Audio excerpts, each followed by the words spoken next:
It's been a bumpy week for the precious metal complex as the market reacted to moves in currencies, equities, alongside comments from the US Fed. Platinum has been the one that has grabbed market attention this week. We saw the white metal, which is widely used in diesel engines, come on the receiving end of a slump in prices due to the fact that we heard news that Volkswagen had forged its US emission car tests. Consequently, there were fears that demand for diesel cars will fall, as alongside contagion fears that other producers of vehicles might also be impacted, and we saw the white metal drop to its lowest levels in more than 6 years.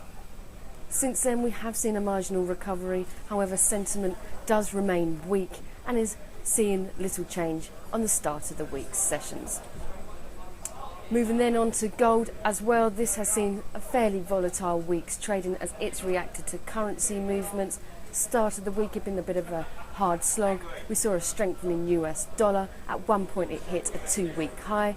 As we headed in towards the latter part, yesterday we saw the yellow metal hit its highest in more than 1 month as its status as a safe haven asset helped to boost prices. This is due to the fact that we've got some negative data coming out of the US, EU and China.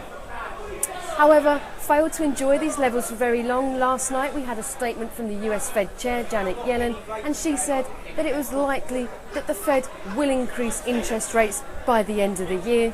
Consequently, we saw a surge higher in the dollar, and this had weighed on prices. It was last changing hands around $1,140 per ounce.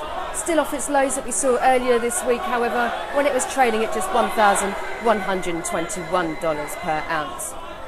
We may also see some support for gold as we head into October. This is due to the fact that China will be celebrating its Golden Week, which is traditionally a period where it starts making some substantial purchases of the yellow metal. So we could see a bit of an uptick in prices as we head towards the new quarter. This is Kathleen Retourne for FastMarkets on the floor of the LME.